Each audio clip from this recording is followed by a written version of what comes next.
The morning sun cast long shadows across the dusty plains of Montana Territory as Jacob Turner stood on the porch of his sprawling ranch house, watching his 8-year-old twins chase chickens around the yard. Little Emma's braids bounced as she ran, her laughter mixing with her brother Thomas's whoops of delight. It was a scene that should have filled any father's heart with contentment. Yet Jacob felt the familiar hollow ache that had resided in his chest for the past 4 years. 4 years since Martha had been taken by the fever.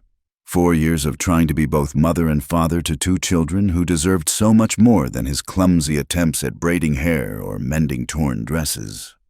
"Papa, look," Emma called out, holding up a brown speckled egg she'd found. "The hen's been hiding them again." Jacob forced a smile. "That's my clever girl. Put it in the basket with the others." He turned his gaze toward the vast expanse of his property. 3,000 acres of prime grazing land, 800 head of cattle, and more horses than most men saw in a lifetime. The Turner Ranch was one of the most prosperous in the territory, built through 15 years of back-breaking work and smart dealings. Yet all that wealth couldn't fill the empty chair at their dinner table or quiet the children's occasional questions about why other families had mothers. Thomas ran up the porch steps, his face flushed from exertion. "Papa, when's Mrs. Henderson coming back?" Jacob's jaw tightened. Their latest housekeeper had quit just yesterday, claiming the isolation was too much for her nerves. It was the 3rd one this year. "She's not coming back, son." The boy's face fell. "But who's going to teach Emma her letters and make those biscuits we like?" "We'll manage," Jacob said, though he wondered how much longer he could keep saying that. The children needed stability, needed a woman's gentle touch. He'd resisted the idea for so long, but perhaps it was time to consider finding a wife. Not for himself, his heart had been buried with Martha, but for Emma and Thomas. That evening, after the children were asleep, Jacob sat in his study, lamp light flickering across the account books spread before him. The numbers told a story of success, profitable cattle drives, smart investments in mining operations, even a stake in the new railroad pushing west. He was wealthy enough to have his pick of any woman in the territory. That was precisely the problem. He'd seen it happen too many times, women who batted their eyelashes at rich ranchers, cooing over their children while calculating the value of their holdings. His neighbor, William Garrett, had married such a woman 2 years back. Now the poor fool spent his days wondering if his young wife's affections were real or if she was simply tolerating him for his money. No, if Jacob was going to bring a woman into his children's lives, she had to love them for who they were, not for the Turner fortune. She had to be someone who would stick around when times got tough, who wouldn't run at the first sign of hardship. An idea began to form in his mind, wild and unconventional. But the more he thought about it, the more sense it made. What if he presented himself not as Jacob Turner, successful rancher, but as a simple cowboy struggling to make ends meet? It would be a test of sorts, a way to find a woman with a true heart. The next morning, Jacob called his foreman, Pete Morrison, into the house. Pete had been with him since the early days, a loyal friend who'd helped build the ranch from nothing. "Pete, I need you to run things for a while," Jacob said, pouring coffee for both of them. The older man's weathered face creased with concern. "You heading somewhere, boss?" "Taking the children on a trip, maybe a few weeks, maybe longer. This about finding them a new ma." Jacob shouldn't have been surprised. Pete knew him too well. "Something like that, but I need to do it my way." Pete studied him over the rim of his cup. "Your way usually means complicated. I'm going to travel as a regular cowhand looking for work, just a widower trying to provide for his children." "That's about the most fool notion I ever heard," Pete said bluntly. "Why not just be yourself?" "Because myself comes with too many dollar signs attached. I need to know she'll love them whether we have money or not." Pete shook his head but didn't argue further. "Where are you planning to go?" "West, toward Cedar Falls. It's far enough that folks won't know the Turner name, small enough that a stranger might find work." 2 days later, Jacob loaded their few belongings into a modest wagon. He'd traded his fine clothes for simple workwear, his polished boots for worn ones he'd found in the bunkhouse. The children were confused but excited about the adventure. "Why can't we take the good wagon, Papa?" Emma asked, clutching her cloth doll. "We're trying something new," Jacob explained, lifting her onto the bench seat. "Sometimes it's good to live simple for a while." Thomas scrambled up beside his sister. "Are we going to sleep under the stars like real cowboys?" "Some nights, yes." As they rolled away from the ranch, Jacob felt a mixture of anticipation and anxiety. He was gambling with his children's happiness, but something deep in his gut told him this was the right path. Somewhere out there was a woman who would love his children as her own, who would see past the surface to the heart beneath. The first day's travel took them through familiar territory. But by the second day, the landscape began to change. The mountains grew distant, and the plains stretched endlessly before them. They camped by a small stream that night, and Jacob taught the children how to gather kindling and tend the fire. "Papa," Emma said softly as they lay looking up at the stars, "are we poor now?" Jacob considered his answer carefully. "We have everything we need: food, each other, and the sky above. That makes us richer than many folks." "But we used to have more," Thomas pointed out. "Things change. Son, what matters is we stick together." The boy seemed to accept this, curling closer to his father. Within minutes, both children were asleep, their soft breathing mixing with the sound of crickets and distant coyotes. Jacob remained awake, staring at the vast canopy of stars. Martha would have called him crazy for this scheme. She'd always been the practical one, the voice of reason to his wild ideas. But she also would have understood his need to protect their children from those who would use them. On the fourth day, they reached the outskirts of Cedar Falls. It was a rough town, built around a lumber mill and the needs of passing cattle drives, the kind of place where a man was judged by his work rather than his bank account. Jacob pulled the wagon up to a shabby boarding house on the edge of town. A sign in the window advertised rooms for rent and meals for travelers, perfect for a down-on-his-luck cowboy and his children. "Papa, this place looks old," Emma whispered, eyeing the peeling paint and sagging porch. "Old doesn't mean bad," Jacob said, though he felt a pang of guilt at subjecting them to such conditions. "Come on, let's see about a room." They climbed the creaking steps, and Jacob knocked on the door. Heavy footsteps approached from inside, and the door swung open to reveal a large woman with a stern face and flour-dusted apron. "What do you want?" she demanded, then noticed the children. Her expression softened marginally. "You looking for rooms?" "Yes, ma'am. How much for the week?" She named a price that would have been pocket change to Jacob Turner, the rancher, but represented a significant sum to a traveling cowhand. He made a show of considering it carefully. "That include meals. Breakfast and supper. You want lunch? That's extra." "We'll take it." The woman, who introduced herself as Mrs. Sullivan, showed them to a small room with 2 narrow beds and a washstand. It was clean but sparse, a far cry from the comfortable home they'd left behind. As Jacob unpacked their few belongings, he wondered if he was making a terrible mistake. The children deserved better than this charade. Yet when he looked at their trusting faces, he knew he had to see it through. Somewhere in this rough town or the next, he would find the woman who could complete their family, not because of what he could provide, but because of who they were.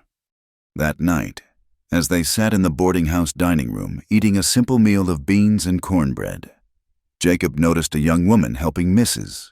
Sullivan serve the other boarders. She moved with quiet efficiency, her brown hair pulled back in a practical bun, her dress simple but clean. When she reached their table, she smiled at the children with genuine warmth. "Well, aren't you two just as sweet as honey?" she said, setting down their plates. "I'm Abigail.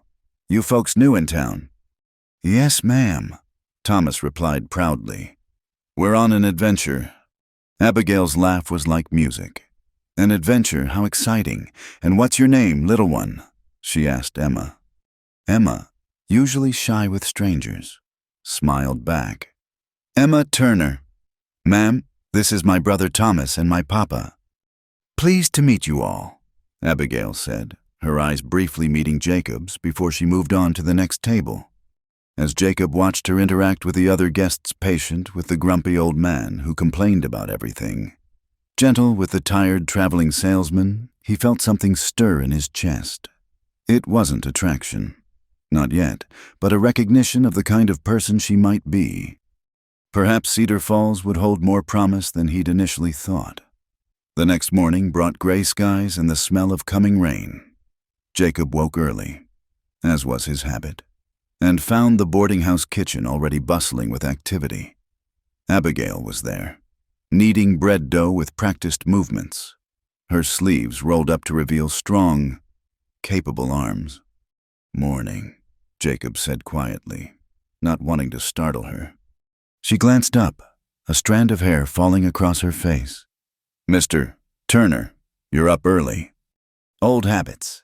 Mind if I get some coffee? Help yourself. Pot's on the stove. She gestured with a flour-covered hand. Your little one's still sleeping. Like logs, the journey tired them out. Abigail smiled, returning to her kneading. Travel's hard on children. Where are you folks coming from? Jacob had prepared his story carefully. East of here. Had a small place, but... He let the sentence trail off, implying hardship without specifying. I'm sorry, she said simply, and he could tell she meant it. Starting over isn't easy. You looking for work? Planning to know anyone hiring.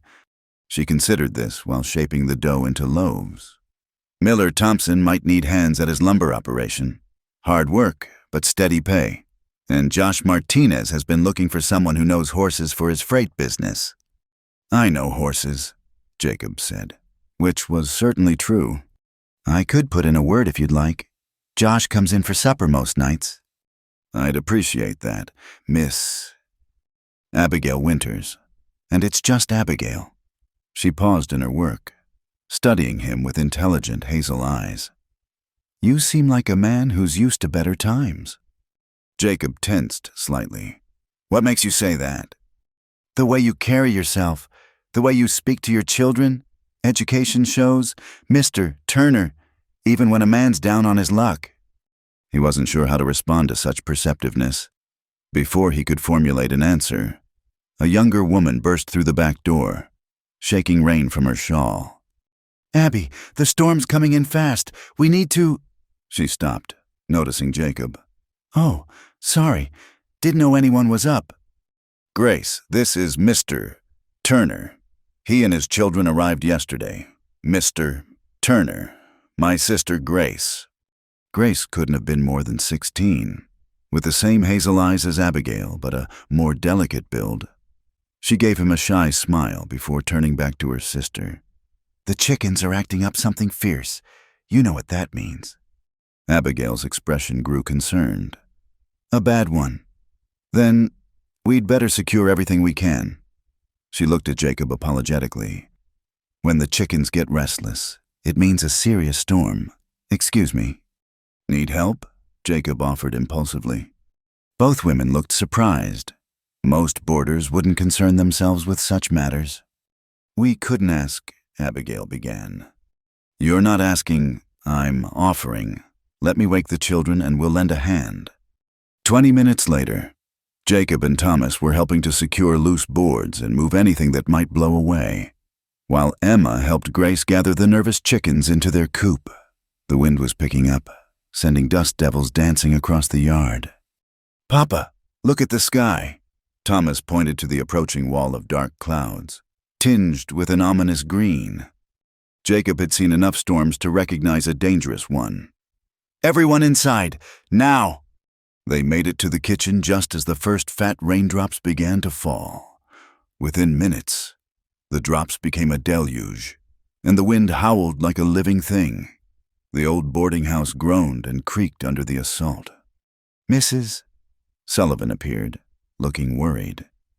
This is worse than expected. Abigail, get everyone away from the windows. Mr. Turner, can you help me with the shutters?" For the next hour, they battled to keep the storm at bay. Water leaked through gaps in the roof, and one shutter tore free entirely, requiring Jacob and another boarder to nail boards over the exposed window. Through it all, Abigail remained calm, organizing efforts and comforting frightened guests. Emma and Thomas stayed close to Grace, who distracted them with stories despite her own obvious fear. When a particularly violent gust shook the entire building, Emma began to cry. Abigail immediately went to her, kneeling down to the child's level. "Hey now, sweet girl, this old house has weathered plenty of storms. She's not going to let us down now." "But it's so loud," Emma whimpered. "That's just the wind telling stories. Listen, hear that whistle. That's the wind remembering all the places it's been. Mountains and valleys and wide open plains." Abigail's voice was soothing, almost musical. "Close your eyes and maybe you can see them too." Jacob watched, transfixed, as his daughter's tears stopped. Emma actually closed her eyes, a small smile playing on her lips. Thomas moved closer, drawn by Abigail's gentle voice. "I see mountains," Emma announced, "big ones with snow on top." "That's wonderful," Abigail encouraged. "What else?" As the storm raged outside, Abigail wove stories that transported the children far from their fear. She had a gift, Jacob realized, for finding light in dark moments. It was exactly the kind of strength his children needed. The storm finally exhausted itself near sunset, leaving behind a world washed clean but considerably damaged. Several buildings in town had lost roofs, and the streets were rivers of mud. The boarding house had survived relatively intact, though the repairs needed would be substantial. "Well, Mrs." Sullivan surveyed the damage with hands on hips. "This'll set me back considerably. Might have to close some rooms until I can afford repairs." Abigail touched the older woman's arm. "We'll manage, Mrs. Sullivan. We always do." "Not sure how. That banker Garrett's been looking for any excuse to call in my loan early." She shook her head. "But that's not your worry. Dear, you've done enough today." As the guests dispersed to assess their own situations, Jacob lingered. His children were helping Grace sweep up broken glass under Abigail's watchful eye, seemingly no worse for their ordeal. "That was impressive," he told Abigail quietly. "The way you handled the children during the storm." She shrugged, uncomfortable with praise. Children need distraction when they're scared. It's not so difficult. It is for some. He thought of the housekeepers who'd found his children too challenging. "You have younger siblings." "Just Grace, but I've helped with plenty of young ones over the years." A shadow crossed her face. "Our parents died when Grace was 8. Fever took them both within days of each other. I've been looking after her since." "I'm sorry. That must have been hard." "We survived." Her chin lifted slightly. "Though some folks thought I should have married the first man who offered, let him take care of us, but I've seen what happens when women marry for security instead of love. They end up with neither." Her words resonated deeply with Jacob's own concerns. "You never found someone worth marrying." Abigail gave him a sharp look, as if suspecting mockery, but his expression was sincere. "Found a few who were interested, but they wanted a wife who'd be grateful for rescue, not one who spoke her mind, and none of them wanted Grace as part of the bargain." "Their loss," Jacob said simply. She studied him for a long moment. "You're not what you seem, Mr. Turner." His heart skipped. "What do you mean?" "A down-on-his-luck cowboy wouldn't handle a crisis like you did today. You gave orders like a man used to being obeyed, and your hands—" She glanced at them. "They've done hard work, yes, but not recently. Not the kind of constant labor a struggling rancher would know." Jacob felt exposed under her scrutiny. "Times change. Men fall from different heights."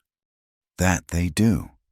She didn't press further, but he sensed she'd filed the information away. "I should help Mrs. Sullivan with supper.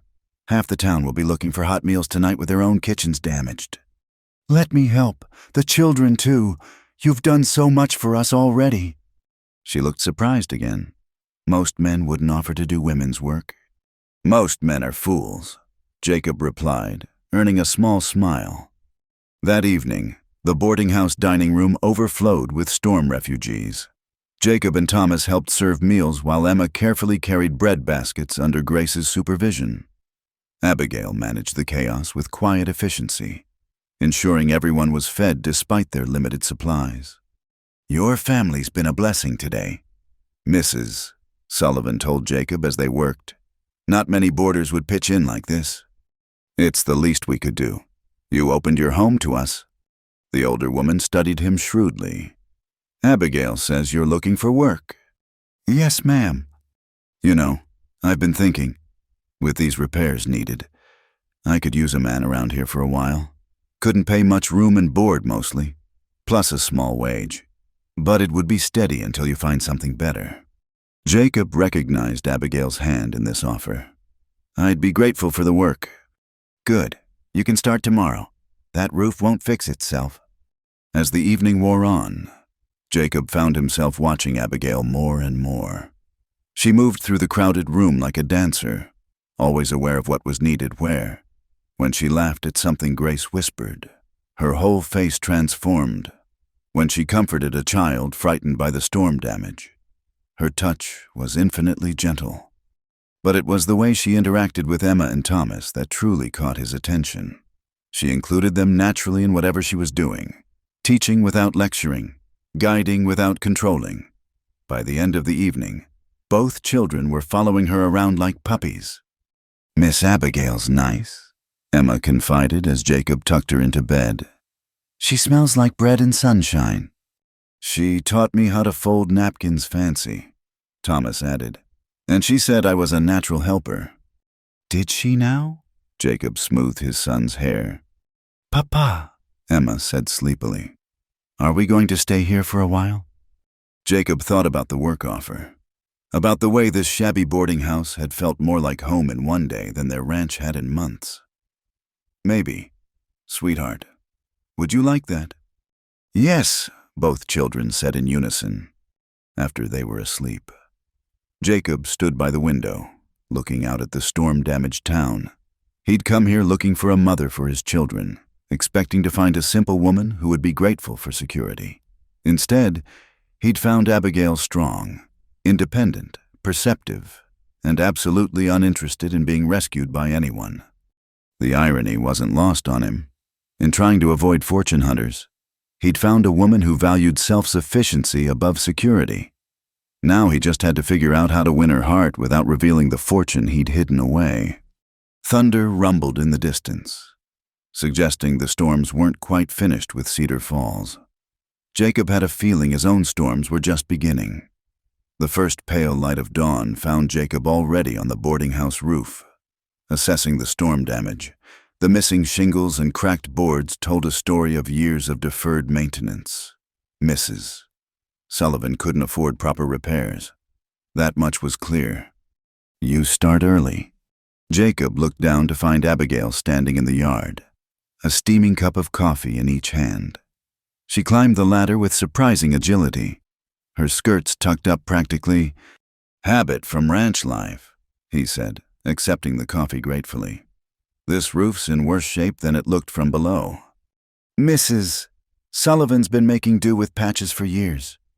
Abigail sat beside him, seemingly unbothered by the height or the impropriety of sharing a roof with a near stranger. The banker, Mr. Garrett, holds the note on this place. He's been looking for an excuse to foreclose. Why would he want a rundown boarding house? He doesn't. He wants the land.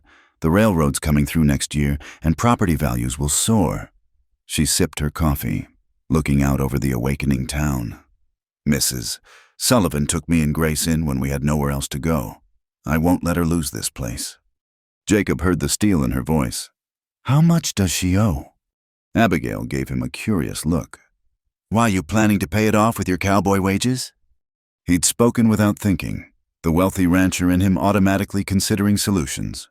Just wondering what we're up against. $200.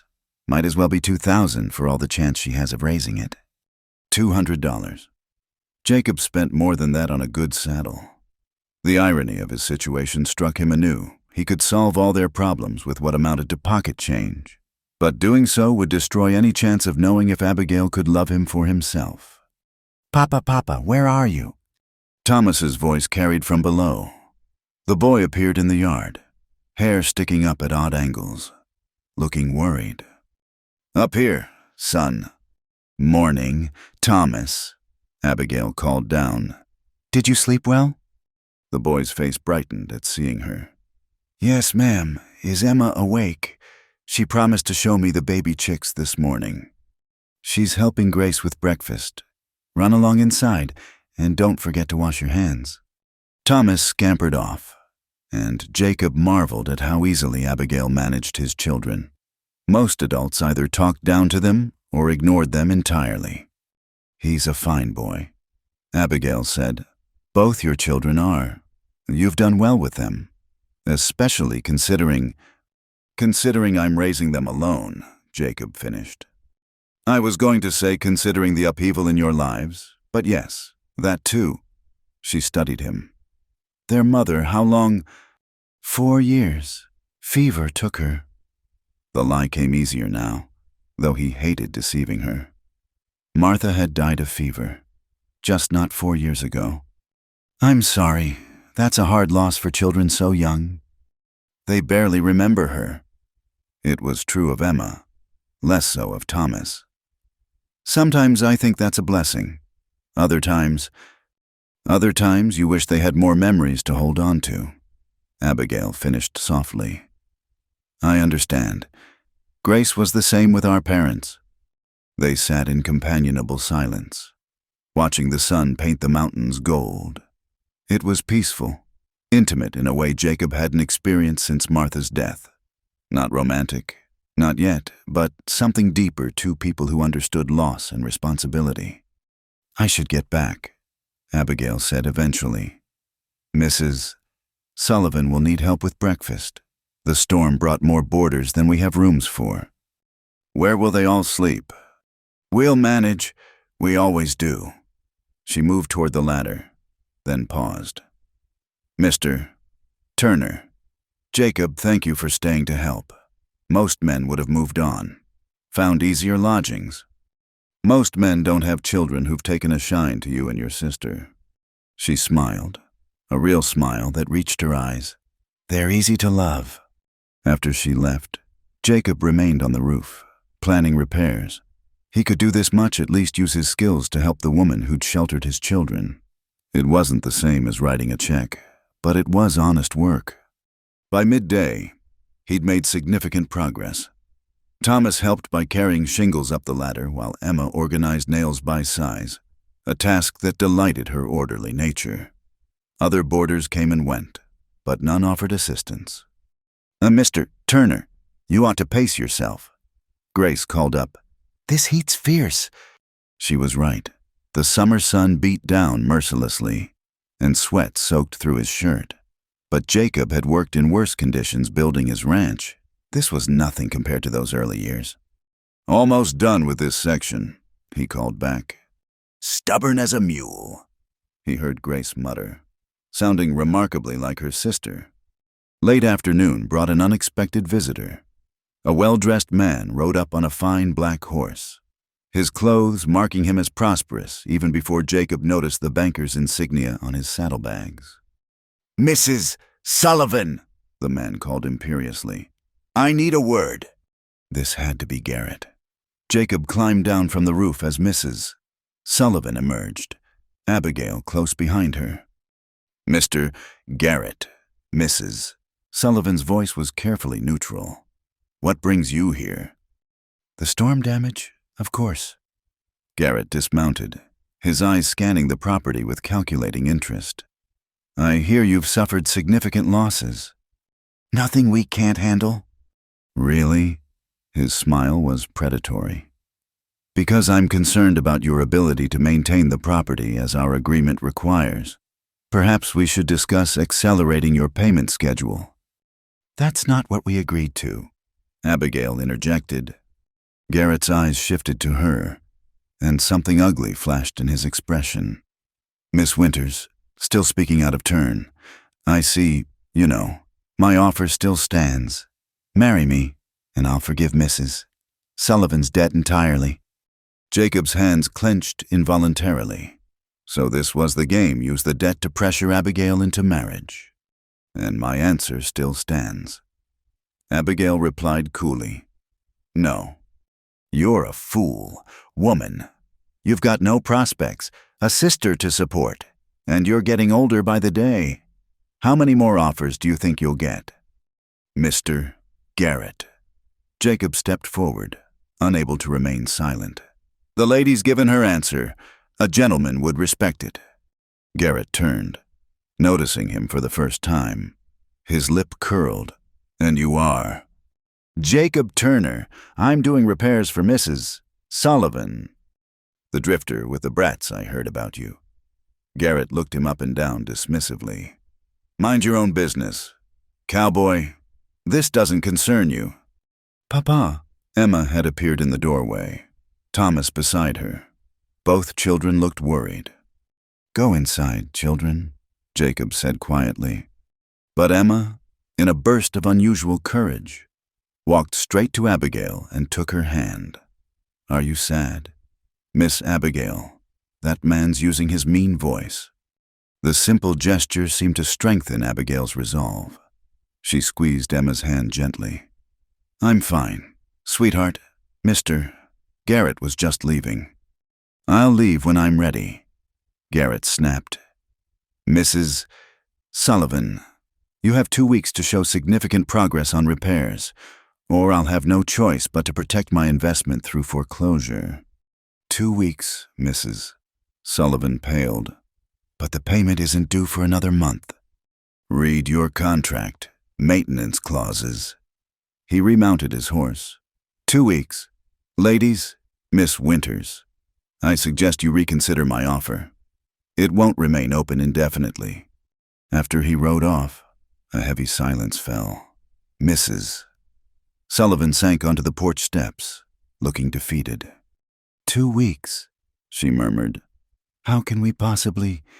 We'll find a way, Abigail said firmly, though Jacob could see the worry in her eyes. No, dear, we won't, Mrs. Sullivan straightened her shoulders. I won't have you sacrificing yourself for my mistakes. If I lose this place, so be it. This is our home, and I won't see you married to that viper to save it. The older woman's voice cracked. Your parents would never forgive me. Jacob made a decision.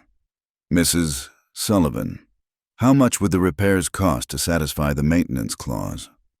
$40, maybe $50 for materials alone, plus labor. She shook her head. It's impossible. $50 he could manage without arousing suspicion. What if I cover the materials you can pay me back from the room and board you're saving? Both women stared at him. You have $50? Abigail asked suspiciously. I have some saved. Was keeping it for emergencies, but this seems to qualify. We couldn't possibly, Mrs. Sullivan began. You took in my children during a storm. You've fed us, sheltered us, shown us kindness. Let me return it. But it's all you have, Abigail protested. What about your children? What if you need... What my children need is the home you've made here. Jacob interrupted. The way Emma looks at you, the way Thomas follows Grace around like a puppy, that's worth more than money in a bank. Abigail's eyes glistened. You'd risk your children's security for us. I'm investing in their happiness. There's a difference. For a long moment, Abigail studied him, and he could see her sharp mind working, reassessing everything she thought she knew about him. All right, Mrs. Sullivan said finally. But I'll pay back every cent, with interest. No interest, just let us stay, as long as my children are happy here. That evening, as Jacob helped serve supper, he noticed Abigail watching him. Her expression was thoughtful, almost puzzled, as if he were a riddle she couldn't quite solve. "You're not what I expected," she said quietly when they found themselves alone in the kitchen. "What did you expect?" "I don't know, but not a man who'd give his last dollar to people he barely knows." She dried a plate slowly. "Most men in your position would be looking out for themselves. I've learned that looking out for others usually takes better care of yourself in the long run." She smiled slightly. Spoken like a man who's had more than nothing to lose. Jacob's heart skipped. She was too perceptive by half. "We all have our secrets, Abigail." "Yes," she agreed. "We do. The question is whether they're the kind that hurt people or protect them." Before he could respond, Thomas burst in. "Miss Abigail Grace says you'll teach us to make bread tomorrow." "Can we really?" "If your father doesn't mind you getting flour everywhere," she said, her serious mood evaporating. "Papa won't mind." Emma chimed in, following her brother. "He likes when we learn things. He says education is the most important treasure." Abigail raised an eyebrow at Jacob. "Does he now?" "That's an interesting philosophy for a cowboy." Jacob felt heat rise in his cheeks. His children were going to give him away if he wasn't careful. "My wife believed in education. I try to honor that." "Another piece of the puzzle," Abigail murmured, but she was smiling. "All right, little ones, bread-making lessons after breakfast. But now it's time for bed." As Jacob tucked his children in that night, Emma asked, "Papa, why did that mean man want Miss Abigail to marry him?" "Some people think they can buy what they want, sweetheart. But the best things in life can't be bought." "Like love?" "Exactly like love. Do you think Miss Abigail will ever get married?" Jacob smoothed her hair. "I don't know. Why do you ask?" "Because if she got married, she could be somebody's mama, and that would make some children very happy." His throat tightened. Yes, it would. After the children were asleep, Jacob stood on the porch, looking at the stars, and trying to find a mother for his children. He'd stumbled into something more complicated. Abigail wasn't just a potential wife. She was a woman of principle, strength, and intelligence. She deserved honesty, but honesty might cost him the very thing he'd come to find. Tomorrow he'd buy the supplies for repairs. It would take most of his readily available cash, the money he'd brought for this deception. After that, he'd have to find actual work to maintain his cover. He was painting himself into a corner, but watching Abigail with his children, seeing the home she'd created from nothing, he couldn't bring himself to care. Some things were worth more than money. Martha had taught him that. Perhaps Abigail would teach him again. The lumber yard smelled of fresh-cut pine and sawdust. Jacob counted out bills carefully, aware of Abigail watching from beside him. He'd insisted she come along to ensure he bought exactly what was needed, though in truth, he knew more about construction than he let on. "That's $38, the clerk announced. "Good price for this much material." Jacob handed over the money, leaving himself with just $12. It was the least he'd had to his name since he was 17, and, strangely, he felt freer than he had in years. "You're sure about this?" Abigail asked quietly as they loaded the wagon. "It's most of what you have." "I'm sure." He hefted a bundle of shingles. "Besides, I've got work now. Josh Martinez hired me yesterday to help with his freight wagons." "Grace mentioned that. She says you have a way with horses." "They're honest creatures, easier to understand than people sometimes." Abigail smiled at that. "Spoken like a true horseman, though I'd wager you understand people better than you let on." As they drove back through town, Jacob noticed several men tipping their hats to Abigail, their interest obvious. She acknowledged them politely, but without encouragement. "You must have many suitors," he observed, trying to sound casual. "Suitors," she laughed, but there was little humor in it. "You mean men who see a spinster with a young sister and think I'd be grateful for any offer, yes. I've had those." "That's not what I meant." "I know." Her voice softened. "But that's what most of them mean." Garrett's just the most persistent. And the richest. Money isn't everything. Easy to say when you've never watched someone you love go hungry. She caught herself. I'm sorry. That was unfair. You've clearly faced your own hardships. They rode in silence for a moment before Abigail spoke again. There was someone once, before our parents died. A good man, kind and steady. But when I became responsible for Grace, he decided I came with too much burden. Then he wasn't as good as you thought. Perhaps not, but it taught me something valuable, that love isn't just about feelings. It's about choosing to stay when things get difficult. Jacob thought of Martha, how she'd stayed through the lean years, the dangerous years, never complaining. You're right about that. Back at the boarding house, they found chaos. Thomas was covered in flour. Emma had egg in her hair, and Grace stood in the middle of the kitchen looking overwhelmed. We tried to start the bread, Thomas announced proudly, but something went wrong. I can see that, Abigail said, but she was fighting a smile. What exactly happened? Emma dropped the egg basket, Grace explained. Then Thomas tried to help clean up but knocked over the flour bin. And then the cat jumped on the table, Emma finished, near tears. We made such a mess. Miss Abigail, I'm sorry. Jacob started forward, but Abigail was already kneeling beside his daughter. Messes can be cleaned, sweetheart. And you know what? The best bakers always make messes.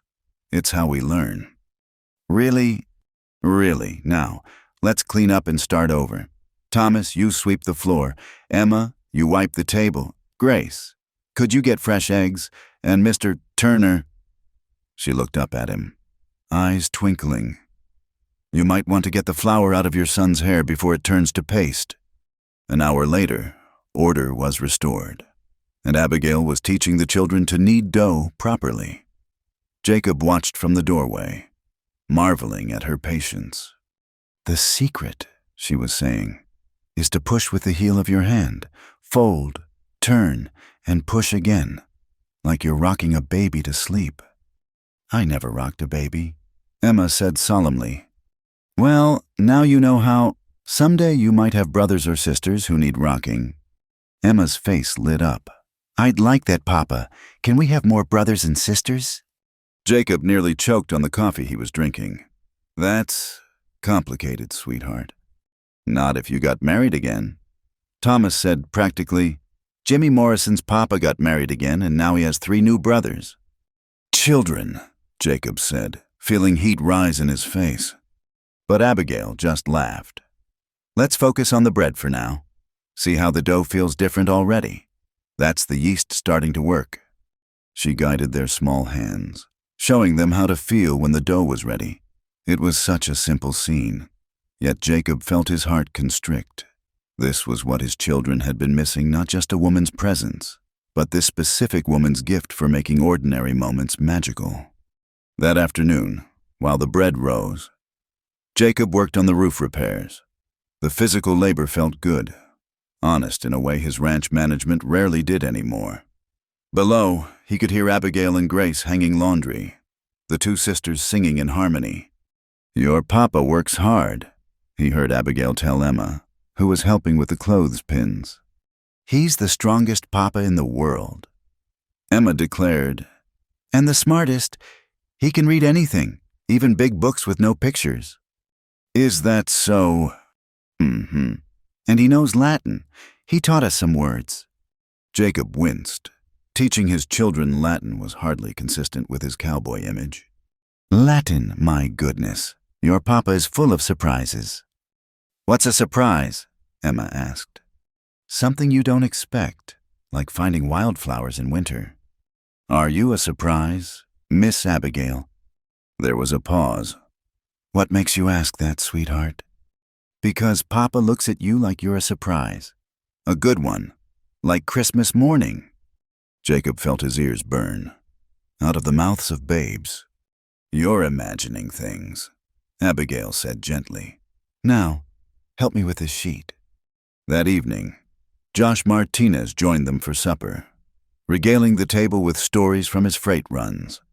He was a weathered man in his 50s, honest and hard-working. "Your man Turner here," he told Abigail. "Knows more about horses than anyone I've hired in years. Got my ornery led mare eating from his hand in 10 minutes flat." "Just takes patience," Jacob said modestly. "Takes more than that. You worked with quality horseflesh before, haven't you?" Jacob chose his words carefully. "I've been around horses all my life." "It shows, in fact." Martinez leaned back in his chair. "I've got a proposition. There's a rancher about 50 miles north looking to buy some good breeding stock. Wants someone knowledgeable to help select and transport them. Job pays well, $100 for 2 weeks' work. Interested?" $100 would more than replace what he'd spent on repairs. But 2 weeks away from his children and from Abigail seemed too long. "I'd need to bring my children," Jacob said. "Can't do it. Trail's too rough for young ones." Martinez noticed his hesitation. "Think about it. Offer stands until tomorrow." After dinner, Jacob found himself walking with Abigail in the small garden behind the boarding house. The children were helping Grace with dishes, their laughter drifting through the open window. "You should take the job," Abigail said quietly. 2 weeks is a long time to leave them. "They'll be fine here. Grace and I will look after them." "That's a lot to ask." She stopped walking, turning to face him in the moonlight. "Jacob, can I speak plainly?" "Always. I don't know what circumstances brought you here, and I won't pry, but I can see you're a man trying to do right by his children. That money would give you options, security. Don't let pride keep you from taking it." "It's not pride, it's—" He struggled for words that wouldn't reveal too much. "They've already lost their mother. I don't like being away from them. And they're lucky to have a father who feels that way. But sometimes the best thing we can do for those we love is ensure their future, even if it means temporary separation." She was right, of course. The irony was that he had more money than he could spend in a lifetime, yet he needed this job to maintain his deception. "You'd really watch them?" "Of course. They're delightful children. And—" she smiled. "They're teaching me to see the world through younger eyes again. Did you know there are dragons living in the clouds? Emma told me so. She has quite an imagination. She has a poet's soul, and Thomas has an engineer's mind. You've done well with them. Jacob." They stood close in the garden, close enough that he could smell the lavender soap she used. For a moment, he wanted to tell her everything who he really was, why he'd come, how she'd turned his simple plan into something complicated and real. "Abigail," he began. "Miss Abigail, Miss Abigail." Thomas burst into the garden. "The bread, it's ready to bake." The moment broken, they returned to the kitchen where 2 eager children waited with their shaped loaves. "They're beautiful," Abigail praised, examining their work. "Into the oven they go. In an hour, you'll have bread you made with your own hands." As the children watched the oven with intense concentration, Jacob made his decision. "I'll take the job," he told Abigail quietly, "if you're certain about watching them." "I'm certain Mrs. Sullivan will appreciate the extra hands around here anyway." "I'll pay for their keep while I'm gone." "You'll do no such thing. Friends don't charge friends for kindness." Friends. Is that what they were? It seemed both too much and not enough. Later, as he tucked the children into bed, he told them about the trip. Their faces fell. 2 whole weeks, Emma's lip trembled. "I know it seems long, but Miss Abigail and Grace will take good care of you." "Promise you'll come back?" Thomas asked, trying to sound brave. "I promise. Have I ever broken a promise to you?" "No, Papa." He kissed them both, feeling the weight of their trust. "Be good for Miss Abigail. Help with chores and mind your manners." "We will," they chorused. As he left their room, he found Abigail waiting in the hallway. "They'll be fine," she assured him. "Children are resilient." "I know. It's me I'm worried about." She touched his arm gently. 2 weeks will pass quickly, and think how happy they'll be when you return. The warmth of her hand through his sleeve was almost his undoing. Abigail, I need you to know. If anything happens, nothing will happen. You're going to select horses, not fight a war. Still, there are things about me, about my past, which you'll tell me when you're ready. If you're ever ready, we all have our stories. Jacob, some are just more complicated than others. She squeezed his arm once more, then disappeared into her room. Jacob stood in the hallway, wondering how a simple plan had become so complex. He'd come looking for a mother for his children. Instead, he'd found a woman who made him question everything he thought he knew about himself, about what mattered, about what kind of life he wanted to build. Tomorrow he'd leave for 2 weeks. 2 weeks to decide whether to continue this charade or trust Abigail with the truth. 2 weeks for his children to grow even more attached to a woman they might lose if she couldn't forgive his deception. But tonight, the boarding house was full of the warm smell of fresh bread, the sound of settling timbers, and the quiet breathing of people who'd become unexpectedly important. Tonight, that was enough. The morning Jacob left. Fog clung to the valley like a damp blanket. Emma and Thomas stood on the porch, trying to be brave as their father checked his saddlebags one last time. "Remember what I told you," Jacob said, kneeling to their level. "Mind Miss Abigail and help with chores." "We will, Papa," Thomas said solemnly. Emma just threw her arms around his neck, holding tight. Abigail watched from the doorway, Grace beside her. "They'll be fine," she said when Jacob's eyes met hers. "We'll keep busy." He nodded, not trusting his voice. 2 weeks suddenly seemed like an eternity. The first few days passed slowly for everyone. Emma clung to Abigail's skirts more than usual, while Thomas threw himself into chores with determined energy. Abigail kept them occupied with lessons, baking, and stories. But the children's eyes constantly drifted to the road. "Miss Abigail," Emma asked on the 3rd night, "do you think Papa misses us?" "I'm certain he does," Abigail said, tucking the quilts around the little girl. "Just as much as you miss him." "Sometimes I forget what Mama looked like," Emma whispered. "Will I forget Papa too if he doesn't come back?" Abigail's heart clenched. "Your Papa will come back, sweetheart. He promised, didn't he?" "Yes, but—" Emma's voice was very small. "Mama didn't mean to leave either." Abigail gathered the child close. "That's true, but your Mama was sick. Your Papa is just working. There's a big difference." From the other bed, Thomas spoke up. "Papa always keeps his promises. Always." "That's right," Abigail agreed. "Now, both of you close your eyes. Tomorrow we're going to start a surprise for when he returns." The surprise was a vegetable garden beside the boarding house. Abigail had been planning it anyway, but now it gave the children purpose. They threw themselves into the work, clearing weeds, turning soil, planting seeds with careful concentration. "Papa will be so surprised," Emma said, dirt smudged on her nose.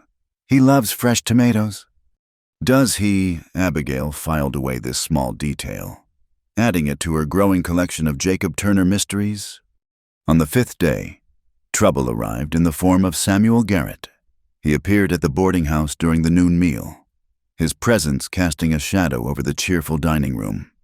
"Ladies," he said, removing his hat with false courtesy, "I trust the repairs are progressing, as you can see." "Mrs." Sullivan gestured to the new roof visible through the window. Garrett's eyes found Abigail. "I heard your hired hand left town. Convenient, taking the money and running." "He's working," Abigail said coldly. "He'll return." "Will he a drifter with 2 brats to feed? More likely he's found greener pastures." "Don't call us brats." Thomas stood up, small fists clenched. Garrett laughed unpleasantly. "Spirit in this one.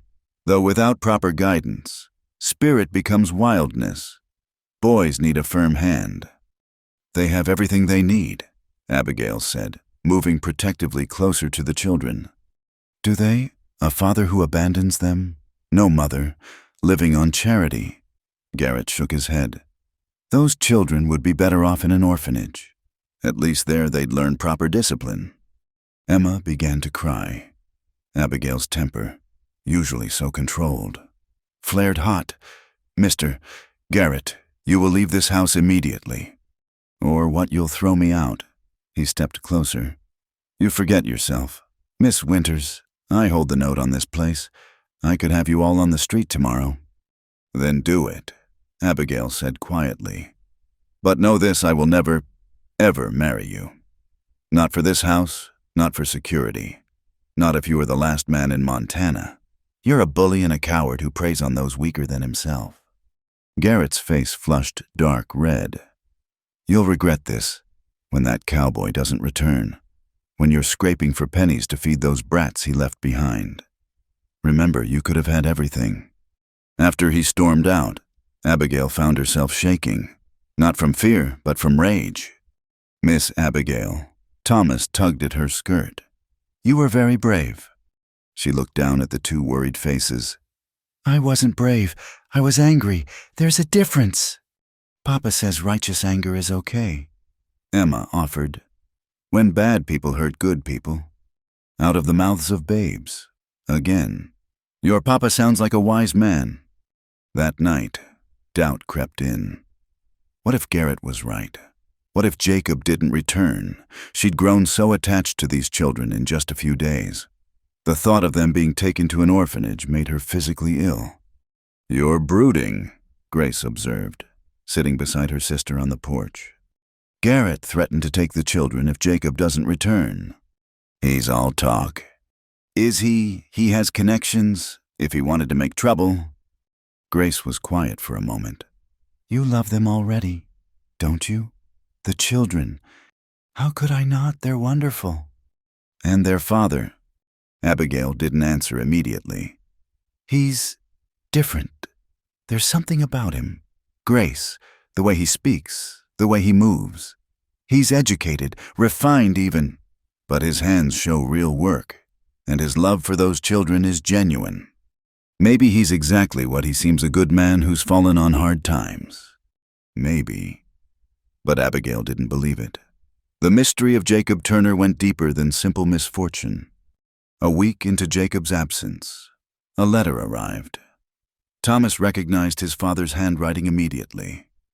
It's from Papa, Miss Abigail. It's from Papa. Abigail read it aloud. My dear children, the work here is hard but honest. The horses are magnificent. You would love them. Emma, Thomas, I've seen machinery here that would fascinate you. I miss you both more than words can say. Be good for Miss Abigail and Grace. I'm counting the days until I return. All my love. Papa. There was a postscript. Miss Winters, thank you for your kindness to them. They are my whole world. J.T. Emma kissed the letter. Can we write back? Of course. Abigail helped them compose responses, smiling at their earnest attempts to share every detail of their days. The second week brought unexpected challenges. Emma developed a fever that had Abigail sitting up all night, bathing the child's forehead with cool cloths. Thomas hovered anxiously, trying to help. Is she going to be okay? He whispered. She's not going to go away like Mama. No, Abigail said firmly. It's just a summer cold. She'll be fine. By morning, the fever broke. Emma opened her eyes to find Abigail still beside her. You stayed all night. Of course I did. Emma's small hand found hers. I love you, Miss Abigail. The words hit Abigail like a physical blow. Oh, sweetheart, I love you too. And she did. Somehow, these two children had slipped past all her defenses. The thought of them leaving when Jacob found better work, or moved on to another town, was unbearable. On the 12th day, as Abigail was teaching the children arithmetic, Mrs. Sullivan burst in. Rider's coming. Looks like you're Mr. Turner. The children flew from their seats. Abigail followed more slowly, her heart pounding. As they reached the porch, she saw him dusty, tired, but whole. His face lit up when he saw his children racing toward him. "Papa, Papa!" They crashed into him as he dismounted, nearly knocking him over. "Let me look at you," he said, holding them at arm's length. "Did you grow while I was gone?" "We made a garden," Emma announced. "And I was sick, but Miss Abigail made me better." "Sick?" Jacob's eyes found Abigail's over the children's heads. "A small fever. She's fine now." "Miss Abigail stayed up all night," Thomas added. "And she told Mr. Garrett to leave us alone when he was mean." "Did she?" Jacob's expression darkened. "What did Garrett want?" "Nothing important," Abigail said quickly. "How was your trip?" He studied her face, clearly knowing there was more to the story. "Successful, Mr. Martinez. I brought your horses." He gestured to the string of fine animals behind him. Martinez emerged from the boarding house, whistling appreciatively. "Those are beauties. Turner, you've got a real eye."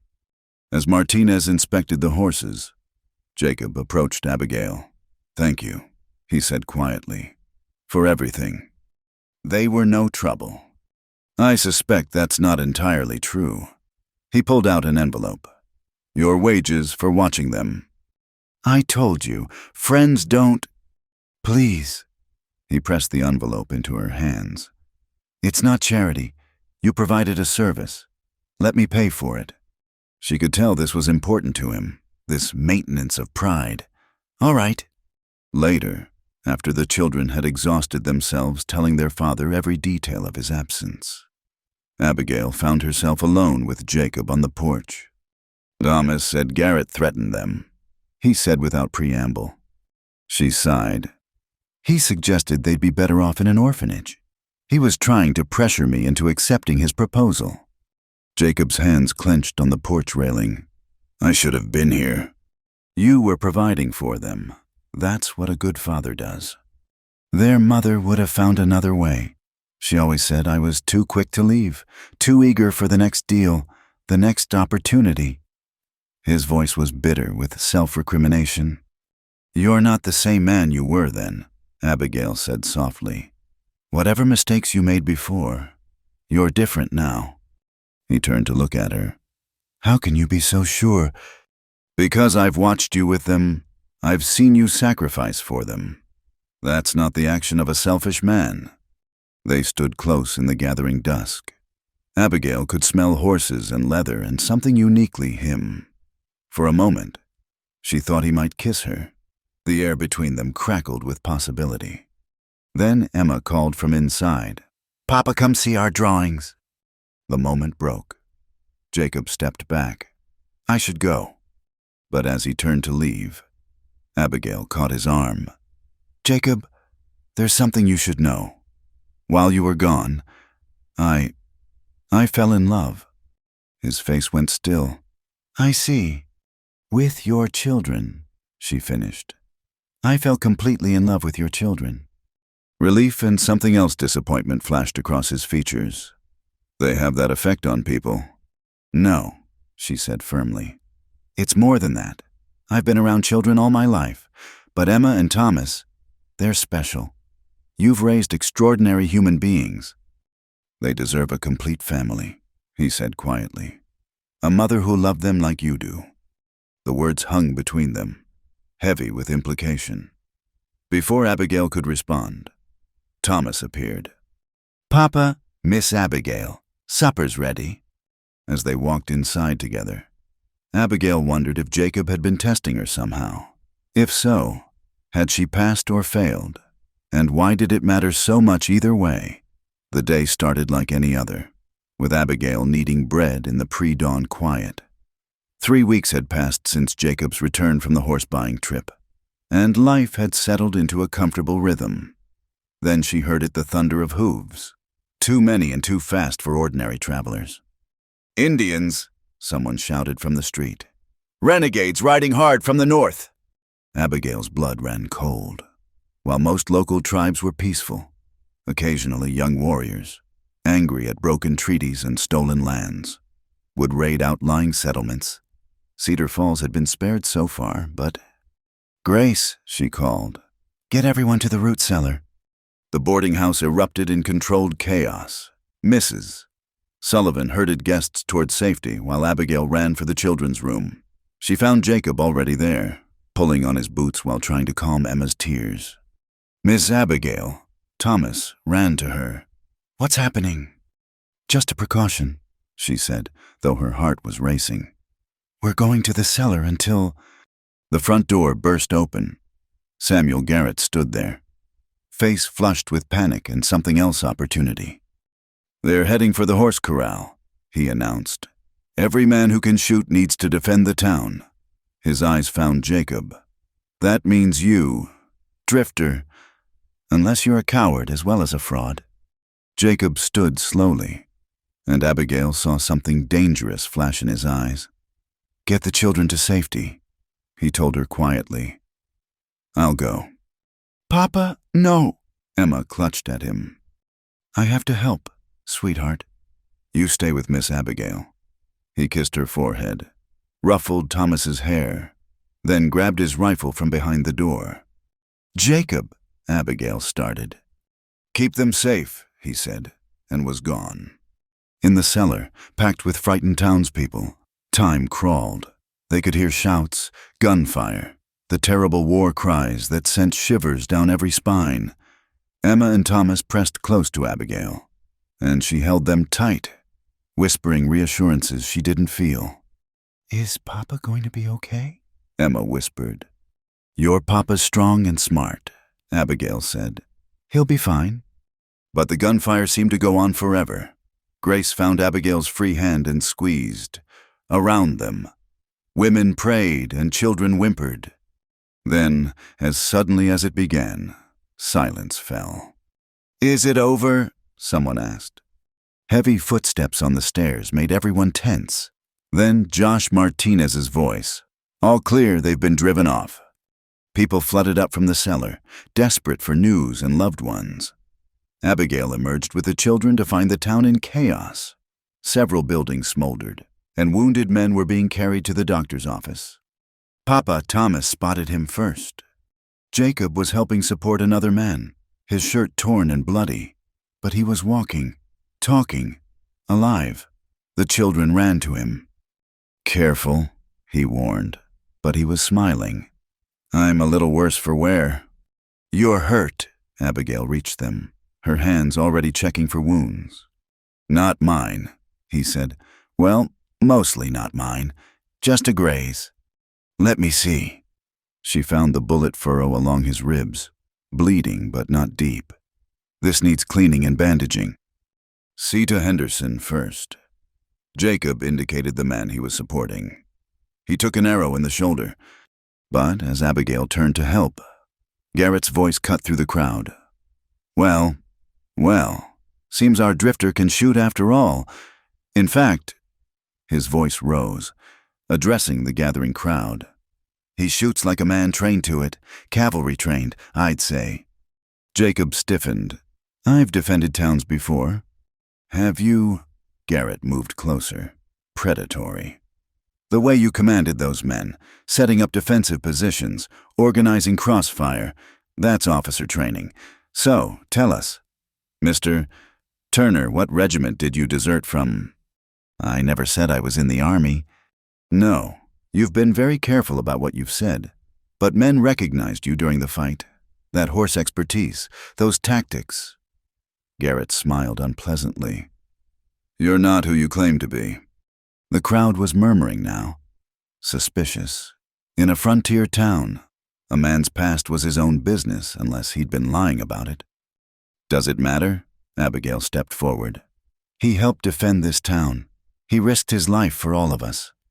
"It matters if he's wanted somewhere," Garrett countered. "It matters if he's brought trouble to our door." "The only trouble here is you," Jacob said quietly. "You hid in your bank while others fought. Now you want to stir up suspicion to cover your cowardice." Garrett's face purpled. "How dare you?" Papa's a hero, Emma shouted suddenly. He saved Mr. Henderson and stopped the bad men from taking the horses. That's right, Martinez stepped forward. I saw it myself. Turner exposed himself to enemy fire to pull Henderson to safety. And his shooting, well, wherever he learned it, we're lucky he was here. Others nodded, murmuring agreement. The tide was turning in Jacob's favor. Garrett saw it too. This isn't over, he snarled. I'll find out who you really are, Turner, and when I do... He stalked off, leaving an uncomfortable silence. Come on, Abigail said firmly. Let's get that wound tended. Back at the boarding house, she cleaned and bandaged Jacob's injury while the children hovered anxiously. Grace kept them occupied with cookies and milk, but their eyes never left their father. You need to tell me the truth, Abigail said quietly as she worked. Not everything, if you're not ready, but something. Garrett won't let this go. Jacob was silent for a long moment. I was in the army, he admitted finally. Captain, 3rd Cavalry, fought in the Indian Wars until I couldn't stomach it anymore. You deserted. No, honorable discharge after my wife died. But I saw things, did things. He shook his head. When a man's been trained to kill, it's hard to convince people he just wants to raise his children in peace. Abigail finished tying off the bandage. Is that why you left your ranch? Why you're traveling like this? He looked at her sharply. What makes you think I had a ranch? Everything about you says rancher, not drifter. The way you know land and livestock. The way you handle money like you've had it and lost it. And these. She touched his hands gently. These are hands that built something once. Jacob caught her fingers in his. You see too much. Or maybe you've been alone so long you've forgotten that some people can be trusted. They were very close now, her hand in his, their faces inches apart. The children were just in the next room, but for a moment the world narrowed to just the two of them. Abigail, he said roughly, there are things about me. I know, she interrupted. And when you're ready to tell me, I'll listen. But I know the important things. You're a good father, a brave man, someone who helps others even at cost to himself. You barely know me. I know enough. He brought her hand to his lips, the gesture courtly and old-fashioned. You deserve better than a man with secrets. I deserve a man who sees me as a partner, not a possession, a man who values strength over submission, a man who'd risk his life for strangers because it's right. She smiled slightly. Secrets I can live with, selfishness I cannot. Before he could respond, Thomas burst in. Papa, mister, Martinez says you're a hero. He says you saved the whole town. The moment broken. Jacob released Abigail's hand, but something had shifted between them. Some wall had crumbled. That evening, the town held an impromptu celebration. They'd survived the raid with minimal casualties, and people needed to affirm life after facing death. Jacob tried to avoid attention, but too many had witnessed his actions. To Turner, someone shouted. Who shoots like the devil himself? To all who defended us, Jacob redirected, raising his glass of whiskey. But Garrett, drinking heavily in the corner, wouldn't let it go. Still haven't told us your real story, Captain, he said, emphasizing the rank mockingly. Leave it be, Garrett, Martinez warned. Why? We have a right to know who we're harboring. What if he's wanted? What if the army's looking for him? They're not, Jacob said flatly. I served honorably and was discharged the same. Prove it. I don't have to prove anything to you? No, Garrett stood, swaying slightly. What about to her? He pointed at Abigail. Doesn't she deserve to know what kind of man she's falling for? Oh, yes. He laughed at Abigail's expression. Everyone can see it. The respectable Miss Winters, mooning after a drifter who won't even tell her his real name. That's enough, Abigail said coldly. Is it you rejected me for this saddle tramp who's probably wanted in 3 territories? When you find out what he's hiding, when he breaks your heart and abandons those brats. Jacob moved so fast, Garrett didn't see it coming. One moment, he was standing, drunk and sneering. The next, he was on the floor, blood streaming from his nose. "You can say what you want about me," Jacob said, deadly quiet. "But you speak respectfully about Miss Winters and my children, or next time I won't pull the punch." The saloon went silent. Garrett scrambled to his feet, humiliated and furious. "You'll pay for this. Turner, I'll find out everything. And when I do, you'll lose everything, those brats. This town's protection, and her." He stumbled out into the night. The celebration resumed awkwardly, but Jacob excused himself soon after, the children in tow. Abigail found him later on the boarding house porch, staring at the stars. The children were asleep, exhausted by the day's events. "You shouldn't have hit him," she said, sitting beside him. "Probably not, but I won't let anyone speak about you that way. I can defend myself." "I know, but," he sighed, "he's right about one thing. You deserve to know the truth, all of it." "Only when you're ready." "What if you hate me for it? What if it changes everything?" Abigail considered this. "Are you a murderer?" "No, well, not outside of war. A thief. No." "Have you abandoned a wife somewhere?" "God, no. Martha was my only wife." "Then I can't imagine any truth terrible enough to change how I've come to feel." He turned to her in the darkness. "And how is that? How have you come to feel?" She could dissemble, protect herself, play coy, but today had shown how fragile life could be. "Like I've been waiting my whole life for a dusty cowboy with 2 perfect children and too many secrets to ride into my life and complicate everything." "Abigail," his voice was rough with emotion. "I know it's too fast. I know you're still grieving your wife. I know there are things you haven't told me, but I also know how I feel when Emma calls me to see something wonderful. How my heart lifts when Thomas asks for help with his letters. How right it feels when you're here." "They love you," he said simply. "Both of them. They've never taken to anyone like this, not even the housekeepers I hired." "And their father," he cupped her face gently. "Their father is a fool who came here looking for something simple and found something impossible to walk away from." "Then don't walk away." "It's not that simple. When you know everything—" She placed a finger on his lips. "Then tell me when you're ready, but don't make decisions for me based on what you think I can handle. I'm stronger than you know." He kissed her then, soft and sweet and full of promise. When they parted, both were breathless. "This changes everything," he murmured. "Good," she replied. Everything needed changing. From inside came Emma's voice. "Papa, I had a bad dream." Jacob sighed, smiled, and stood. "Duty calls." "It always does with children." Abigail rose too. "But that's part of what I love about you, you always answer." As he went to comfort his daughter, Abigail remained on the porch a moment longer. Change was coming. She could feel it like electricity in the air.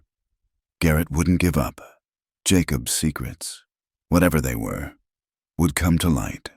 The simple life they'd built here was about to be tested. But tonight, they were all safe. Tonight, a good man had defended their town and kissed her under the stars. Tonight, 2 children slept peacefully, surrounded by people who loved them.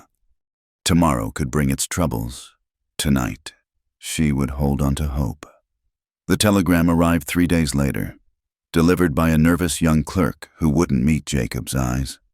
Jacob read it twice, his face going pale, then crumpled it in his fist. "Bad news?" Abigail asked quietly. They were in the garden, watching the children water their vegetables. "Garrett's been busy." His voice was bitter. "He's been making inquiries. About me, about my past. And he's found enough to cause trouble." Jacob ran a hand through his hair. "I need to tell you everything. Abigail, tonight, after the children are asleep." She nodded, her stomach tight with apprehension. "All right," The day crawled by. At supper, Jacob was distracted, barely touching his food. The children noticed, becoming clingy and anxious. Even Grace seemed affected by the tension. Finally, with the children tucked in bed and the boarding house quiet, Jacob and Abigail sat in the small parlor. Mrs. Sullivan had tactfully retired early, and Grace was mending in the kitchen, giving them privacy. "I don't know where to start," Jacob said, staring at his hands. "The beginning usually works." He smiled grimly. "The beginning. All right." He took a deep breath. "My full name is Jacob Turner Hawthorne. I own the Triple H Ranch, about 200 miles east of here. 3,000 acres, 800 head of cattle, and more money than I could spend in 5 lifetimes." Abigail sat very still, absorbing this. "Go on." "I built it from nothing. Started when I was 17 with 2 cows and a piece of land nobody wanted.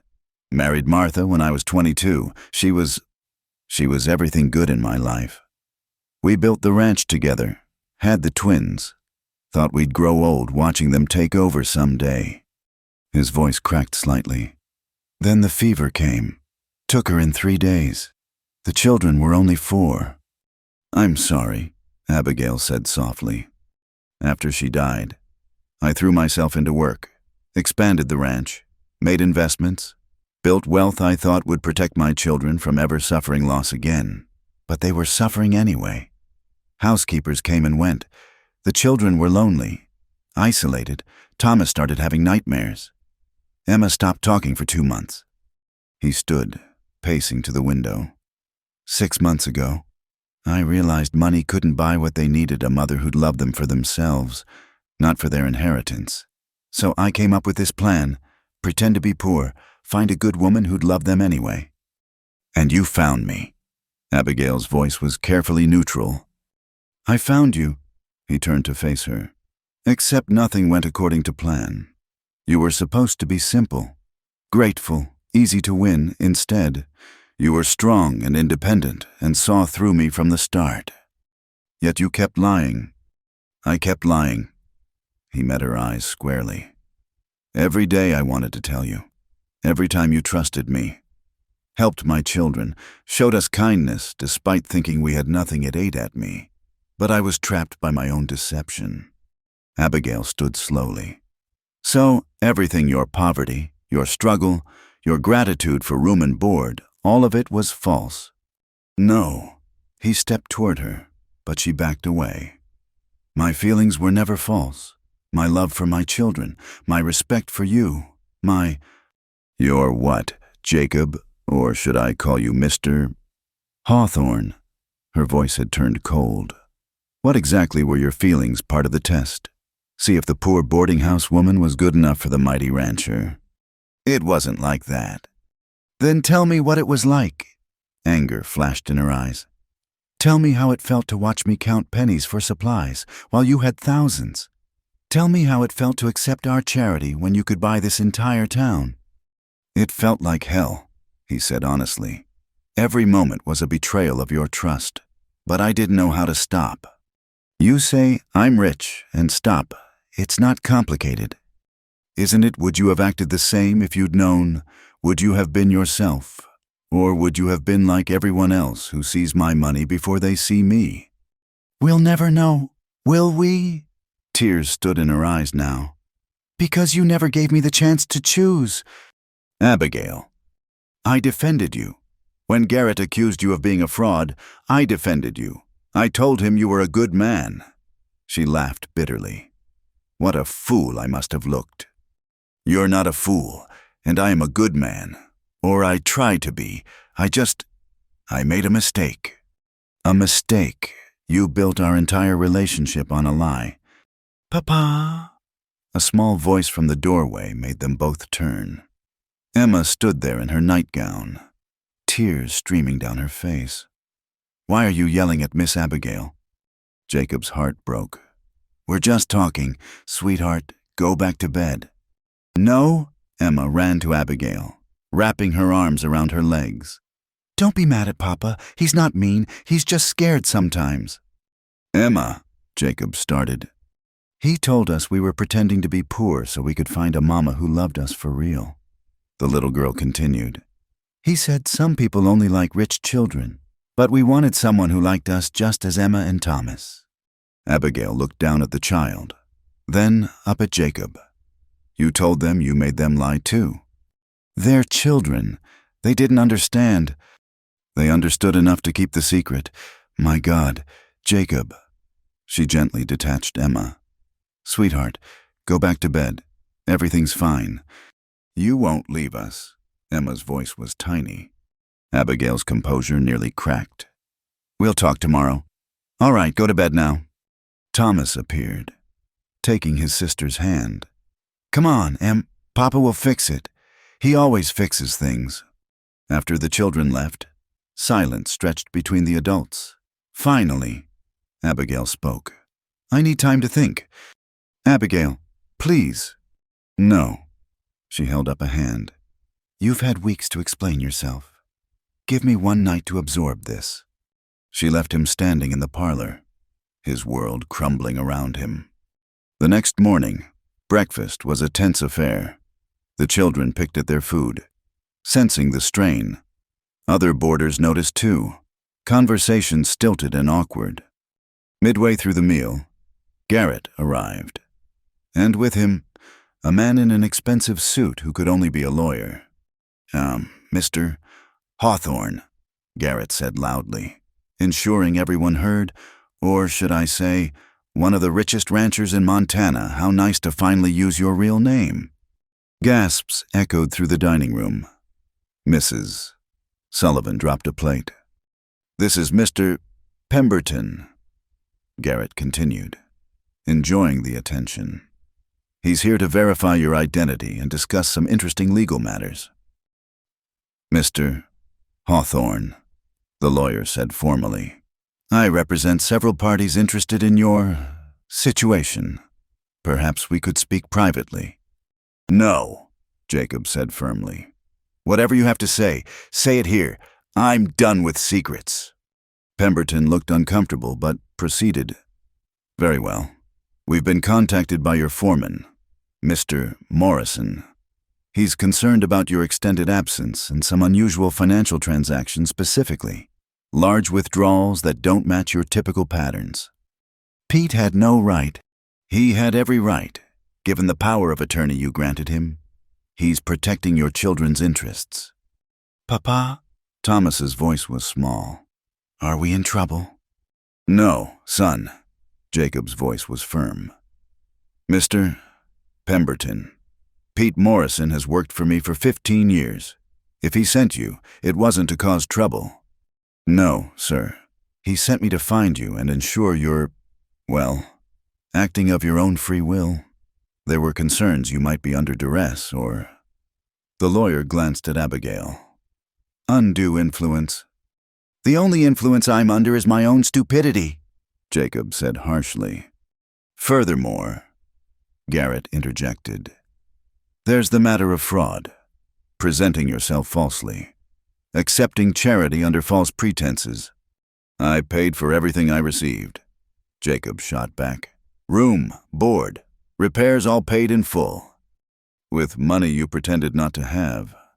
Enough. Abigail's voice cut through the argument. Everyone turned to her. She stood slowly, dignified despite her simple dress. Mr. Garrett, what exactly do you want? Justice. This man deceived the entire town. This man helped defend the town. This man repaired Mrs. Sullivan's roof. This man has worked honest labor for Josh Martinez. She looked around the room. Has anyone here been harmed by Mr. Hawthorne's presence? He lied. Garrett insisted. About his wealth, not about his character, not about his work, not about his love for his children. She met Jacob's eyes briefly. Though he lied to me about other things. Miss Winters, the lawyer interrupted. Might I speak with you privately? Why? Because whether you know it or not, you're at the center of this situation. Mr. Hawthorne's foreman is particularly concerned about your influence. Then he can be concerned to my face. She lifted her chin. Say what you have to say. Pemberton sighed. Very well, Mr. Morrison believes you may have designs on Mr. Hawthorne's fortune, that you've somehow discovered his identity and are manipulating. The slap of Abigail's hand on the table silenced him. How dare you? How dare any of you? She looked around the room. Yes, Mr. Hawthorne lied about his wealth, but I've watched him for weeks. I've seen him work until his hands bled. I've seen him comfort his children through nightmares. I've seen him risk his life for this town. She stood straighter. I've also seen Mr. Garrett hide while others fought. I've seen him try to foreclose on a widow's home. I've seen him attempt to force me into marriage through financial manipulation. So tell me, who's the real fraud here? You're defending him, Garrett sputtered, after he made a fool of you. He made a fool of himself, Abigail corrected. And whether I forgive that is between him and me, but I won't stand by while you turn his mistakes into crimes. Miss Abigail, Emma's voice was hopeful. Does this mean you're not mad at Papa anymore? Abigail's stern expression softened as she looked at the little girl.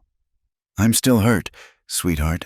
When people we care about lie to us, it hurts, but being hurt doesn't mean we stop caring. So you still care about us? Very much. And Papa? Abigail hesitated, then looked directly at Jacob. Your Papa and I need to talk, honestly this time, about everything. Mr. Hawthorne, the lawyer said.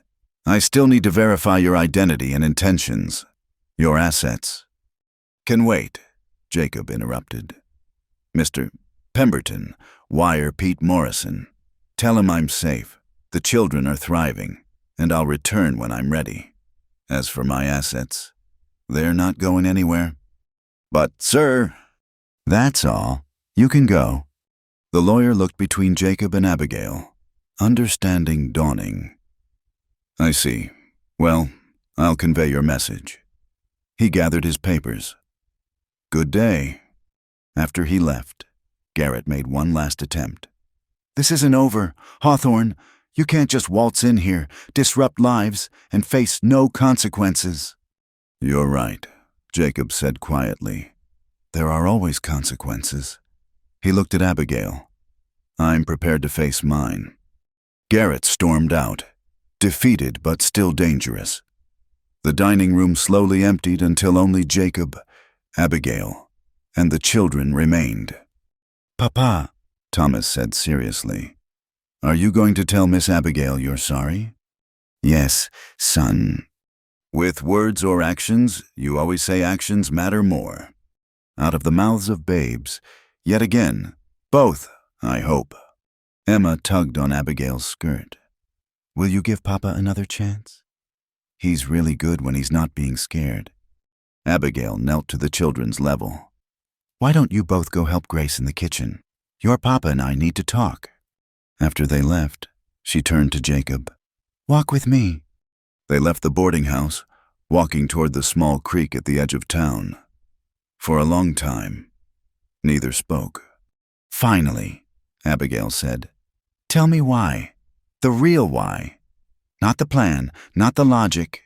Why did you really do this? Jacob was quiet for a moment.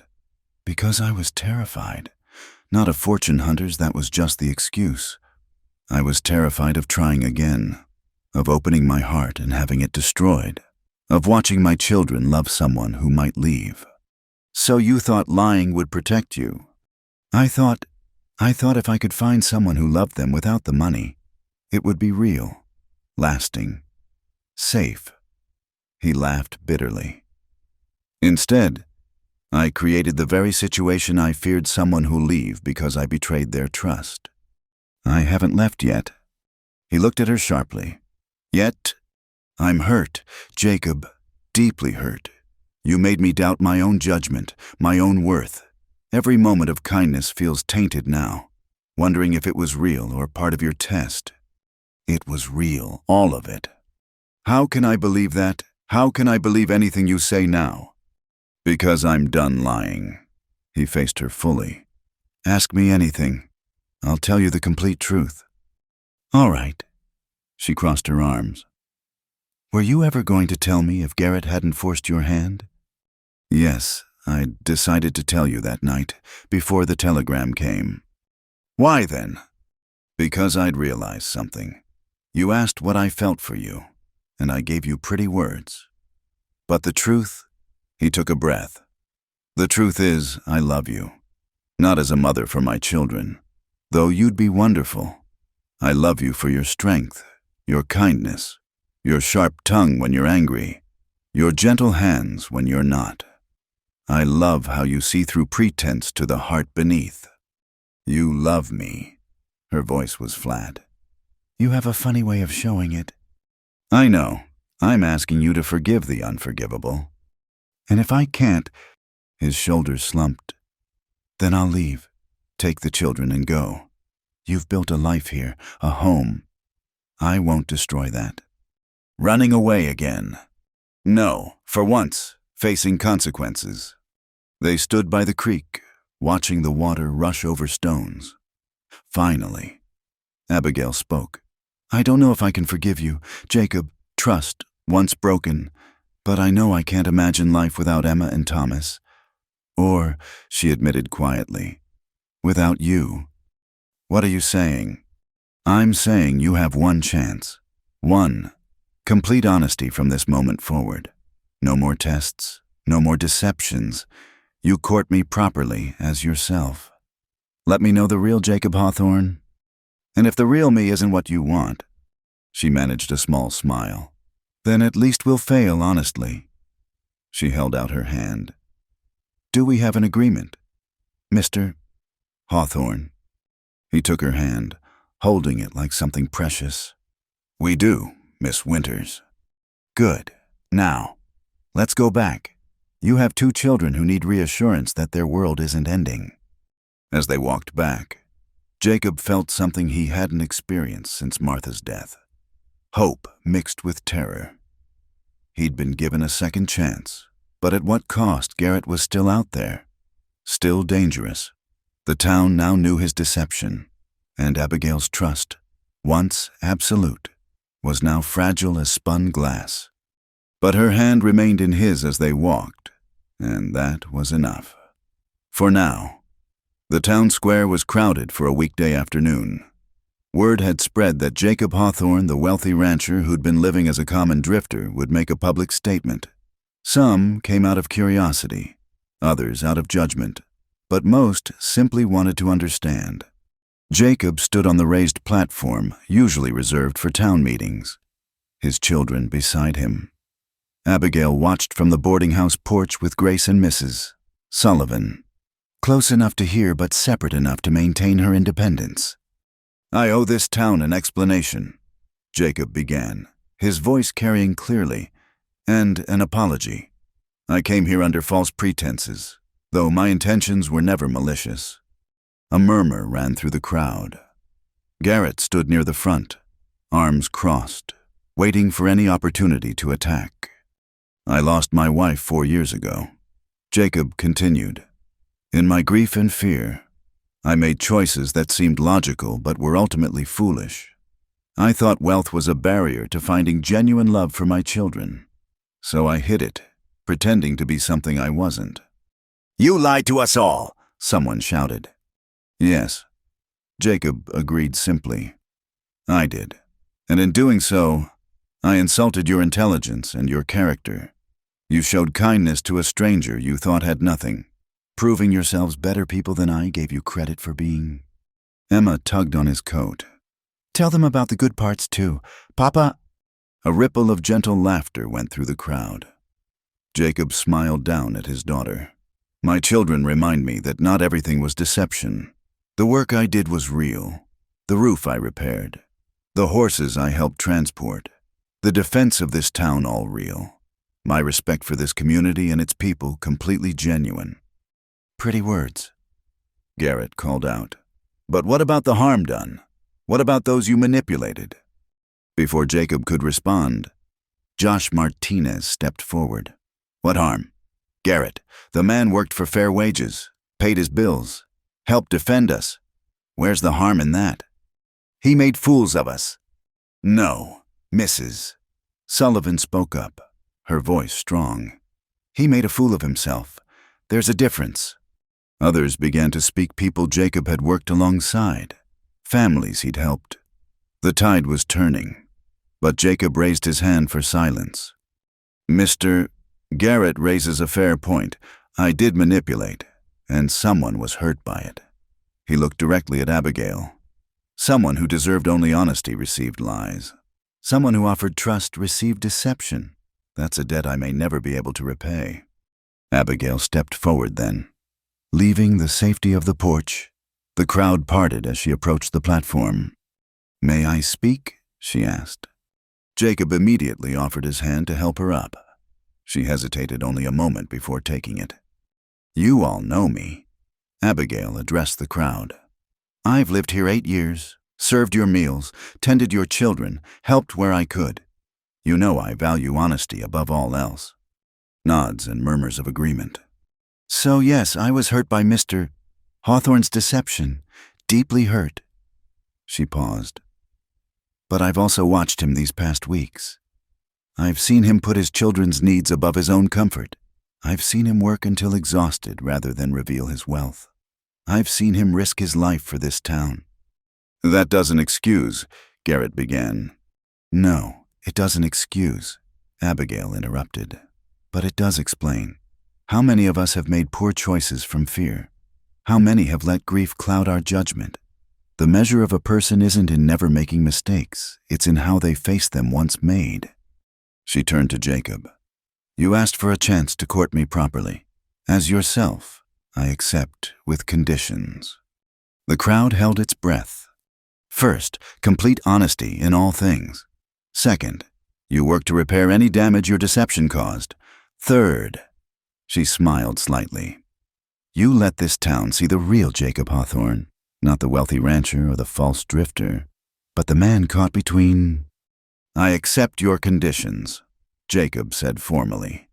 Then, to the crowd, I'm staying in Cedar Falls for now, not as a drifter, not hiding who I am, but as a man hoping to earn a place in this community. Anyone who feels wronged by my actions, come speak to me. I'll make it right if I can. And what about your ranch? Someone called. Your fortune. Still there? Still mine? But wealth is just a tool, it's how you use it that matters. He looked at Garrett. For instance, I understand Mrs. Sullivan's boarding house needs investors to pay off certain debts. Garrett's face went purple. You can't just buy your way. I'm not buying anything. I'm investing in a business that serves this community. Mrs. Sullivan will remain the owner and operator. I'll simply be a silent partner. I don't know what to say, Mrs. Sullivan stammered. Say yes, Grace called out, earning laughter. What about us, Papa? Thomas asked loudly. Are we staying here for real? Jacob knelt to his children's level, still visible to the crowd. What do you two think? Should we stay in Cedar Falls? Yes, Emma shouted. Miss Abigail's here, and Grace, and Mrs. Sullivan, and our garden. And my friends from school, Thomas added. And Mr. Martinez said he'd teach me about freight wagons. Then we stay, Jacob decided, for as long as they'll have us. The crowd began to disperse, opinions divided but mostly favorable.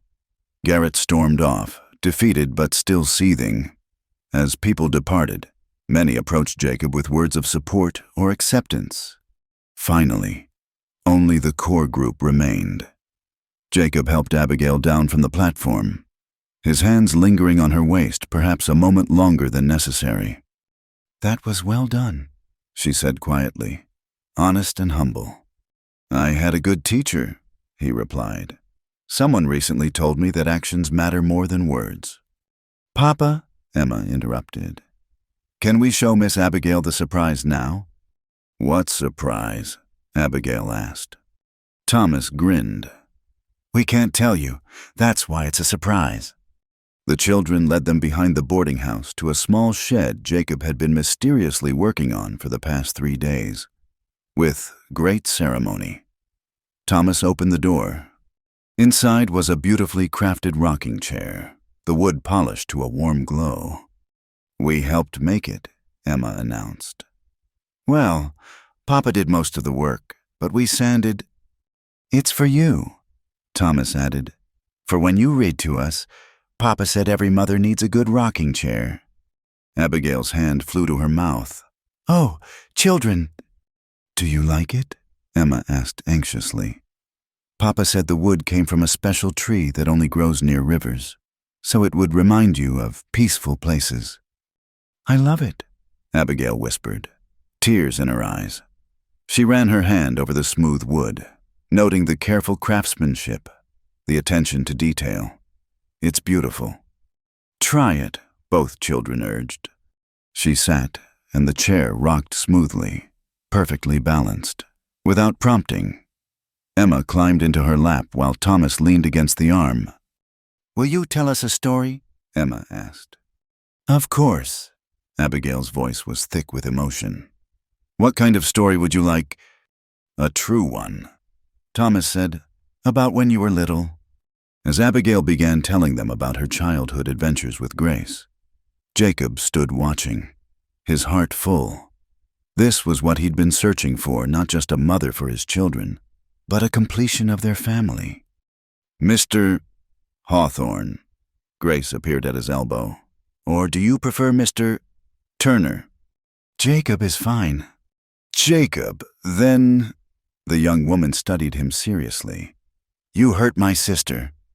"I know. I regret it more than I can say. But you also brought her back to life. She's been just existing since our parents died, taking care of me, never thinking of herself. These past weeks with you and the children, I've seen her truly happy for the first time in years." "She makes us happy too," Jacob said simply. "Then don't mess it up again," Grace warned. "Because rich or poor, I know how to make a man's life miserable if he hurts my sister." Jacob smiled. "Noted. And Grace, thank you for taking care of her all these years, for being worth the sacrifices she made." Grace blushed. "We take care of each other. That's what family does." Family. The word resonated as Jacob watched Abigail with his children. Her face animated as she told her story. Their faces rapt with attention, not by blood, not yet by law, but in all the ways that mattered family. Later that evening, after the children were in bed, Jacob and Abigail sat on the porch in comfortable silence. The night was clear, stars brilliant in the Montana sky. "Penny for your thoughts?" Jacob asked. "They're worth more than that now that I know you can afford it," she teased gently. He chuckled. "Fair point. $1 for your thoughts." "I was thinking about truth," she said. "How complicated it can be. You lied about your circumstances, but were truthful about your character. Which matters more?" "You tell me." She considered. "Both matter, but character matters most. I think money comes and goes. Character is who you are in your bones. And who am I in my bones? A good father, a hard worker, a man who wants to do right but sometimes chooses wrong methods." She looked at him. "A man worth taking a chance on. Despite everything." "Abigail," he took her hand, "I need you to know something. My wealth, it's substantial. More than you're imagining. The ranch, the investments. You wouldn't just be marrying a well-off man. You'd be marrying one of the richest men in Montana." "Are you proposing?" "Not yet.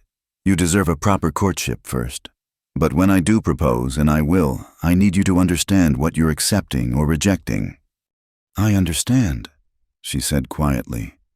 "It scares me, honestly. I've been poor so long. The thought of wealth seems foreign, but it doesn't change who you are or what I feel." "What do you feel?"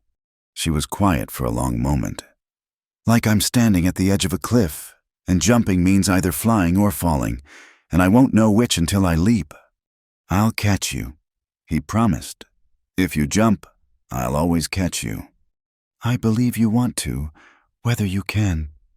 She squeezed his hand. We'll see. A comfortable silence fell between them. Then Abigail asked, What now? Do you need to return to your ranch? Eventually, but I meant what I said. We're staying for now. I'll bring Pete here. Let him see I'm not under any spell except the obvious one. He lifted their joined hands. Would you and Grace consider coming to visit the ranch, see our real life? That's a big step. I know, but the children would love to show you their home. And I'd like you to see what I'm offering, not the wealth, but the life. It's isolated, sometimes hard. You should know what you're considering. Let me think about it and talk to Grace. Of course. They sat together as the night deepened, hands linked, both afraid and hopeful. The road ahead was uncertain, full of challenges. Garrett was still out there, still angry. The town's full acceptance would take time. Trust, once broken, would be slow to fully rebuild. But for now, this was enough sitting together in the darkness, honest at last, building something new on the foundation of truth. Jacob, Abigail said softly. The chair is beautiful, but you didn't have to. Yes, I did. Every mother needs a good rocking chair. He brought her hand to his lips. And every family needs a strong foundation. Ours will be built on truth from now on. Ours, she repeated, tasting the word. I like the sound of that. So do I. He agreed. So do I. Inside the boarding house, two small faces pressed against the window, watching. They're holding hands, Emma whispered excitedly.